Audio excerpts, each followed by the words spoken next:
Welcome back. That's the new addition to our set, the mug that Ross Hill from Bank 2 brought over to us. So thanks for bringing. And it's full of goodies. And it's full of goodies. So thanks for the mug, but really, thanks for the chocolate. Oklahoma's finest, Bedray chocolate. You enjoy that? I sure hope so, too. I will get to it right after we talk here. But we asked you to come out today because you have some great advice. 10 fantastic financial habits, as you call them, that we should all live by. I like the fantastic. It adds that zing to it. Fantastic. Yeah, I thought you guys would like that. It's fantastic. So we've got them on a list here. So let's take a look at the first 5 tips. Kind of just go through these and tell us real quickly about some of these. Well, you know, part of the problem we have today is everybody gets on themselves. Yeah. And when you get focused on yourself, it kind of produces greed. You can never fill yourself up. So if Why are you looking at me, Keely? I'm seeing if you had the same guilty look I did. So giving money away to great worthy causes like one of your guests later in the show. The Girl Scouts, yeah. Yeah. It's a great way to get the focus off of you and see the needs of others. It's just like what your last guest was talking about, helping other people. It is a wonderful blessing to you. Absolutely. Never exceeding 40% debt to income. People never stop to think, afford it. They look at the payment and they think, I can afford this, but they never calculate how much they're going to be in debt after they make that purchase. So add up all your monthly debts, divide it into your monthly income. You get a ratio. If it's higher than 40%, don't make the purchase. Don't do it. That's right. See, you listening here? I know, we're going to learn all sorts of things. And it's amazing how people think, well, they pay their bills. I pay my bills, but when they go to get a loan, their credit rating's low. Well, I make all my, 45 days late, 60 days late.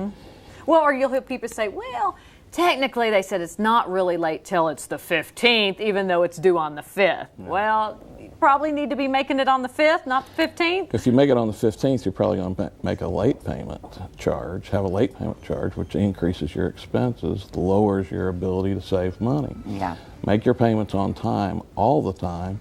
You never have to worry about your credit. It's going to be strong, and you'll be able to borrow money to buy a home or expand a business or buy a car when you need to. Okay. So all those are real good tips. Well, let's take a look at the top 5 if we can switch, Michael. Sure. Because, like I said, we had a surprise for you that I want to make sure we have time for.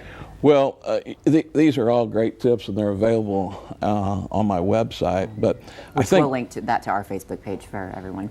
Great. I think the thing that people need to, on this list, saving 10% of your money every payday. People get in the habit of thinking, when I get that tax refund, I'm going to start saving. But the truth is, if you'll read books about how people became wealthy, they saved every payday, maybe a little, but they saved. People will say to me, well, when I get that next pay raise, I'm going to start saving. You know, so when I only make $20,000 now, when I make $30,000, I'll be able to save. But the truth is, if you don't start the habit early, that's right. So you have to start the habit early and save. Okay. And like we talked about last month, figure out where you're at. Get the benchmark, put a balance sheet together, and then track it every year and see if you're making progress or if you're getting behind. If you're making progress, you have accumulated more. All your hard work's going to mean something to you down the road. But if you don't ever put the benchmark in place and track it and compare how you're doing, you're not going to know if you're getting better or not. And if you tell my kid to 6 inches in a year, okay, I could save a little and I wouldn't have to buy him pants every other month. That would help me too. Stop it. That would help. It's your fault. Stop feeding him. Put a brick on that kid's head. Well, we're friends, right? So we can... Or is that to be determined after this? If you're gonna, I saw Marcus here, and if you're gonna try to get me to do a push-up where I touch my nose like you did last time, well, we're not doing that. You told me when we met for the first time that you had this ability to add numbers quickly together. Wow. So we've got some tests for you here. Lauren over there is laughing.